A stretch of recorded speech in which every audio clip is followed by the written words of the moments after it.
The Great War, through a London child's eye. July 24th, 1914. Home from school for the summer. Finally, no more books, no more masters, just plenty of relaxing with silly old Bruno, Ted and my toys. I've taken to my room with all the back issues of Boys' Own Paper. It's a newspaper just for boys, you see. Girls have one of their own. There is one every week and Father saves them for me. Now to settle down with some exciting adventures from intrepid explorers in deepest, darkest Africa. Don't get too comfortable, Edward, darling. We need to pack for our seaside trip to Brighton, and I shall need your help to move the trunks into the hall. Mrs Parry?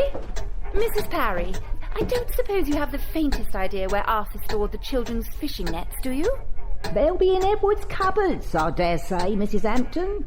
Help Mrs Parry, would you please, Edward? I have such a frightful headache with all of the packing to be done. Yes, Mother.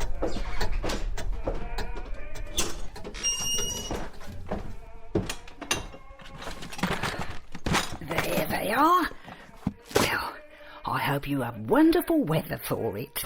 Oh, such a treat. Of course, I've only been to Southend. Last Whitsun it must have been. Oh, but Brighton is meant to be such a dear little resort. And your mother tells me that you're going to the Cinematograph Theatre as well tomorrow. That's right. It's so lovely to be home. Do you go to the pictures, Mrs Parry? Well, dear, Mr Parry and John are so busy at the factory that we really don't have the time for many larks, Edward. We have a good hearty sing at church every week. That blows the cobwebs away. And there's the music hall too, when we get a chance. Collins Music Hall. Mr Parry and I call it the Chapel on the Green, although it's no chapel. Not forgetting the Islington Empire too. Yes, I've seen the Islington Empire. Always has such jolly signs and flags on the front. Oh, it is jolly, Edward. The songs they sing and the music. Much more lively than the cinematographs, for sure. We saw Harry Champion singing a terribly funny song about holding his coconut. And then there's Mr Tilly. She dresses as a lassie. A lady dressing as a man? Yes, and she sings so beautifully.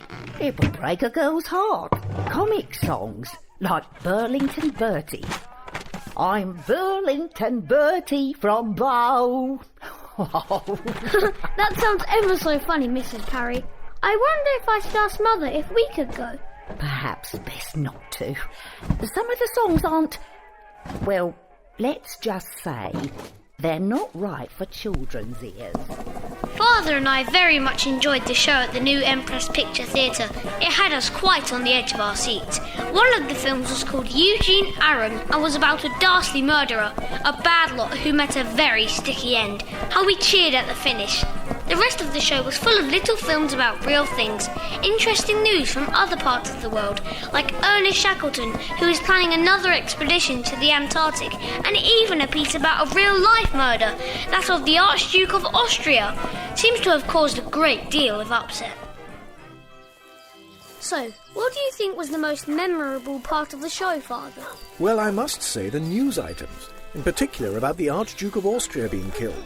Europe is stuffed full of dukes and kings, and there are all manner of quarrels between them all the time. But this really does seem to have stirred up quite the hornet's nest. I think the organist was the best part of all. Whatever the scene on the screen, he made the music match perfectly. The Cinematograph Theatre is not far from home, and it was such a heavenly day.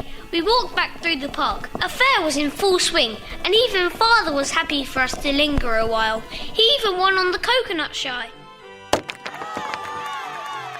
Well done, Father. You got it first time. Come on, let's get home and see what Mrs Parry makes of this coconut. Did I hear her telling you that she knows a song about one?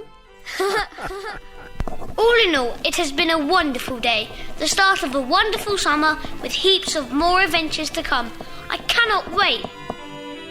The Great War, through a London child's eye, supported by the National Lottery through the Heritage Lottery Fund.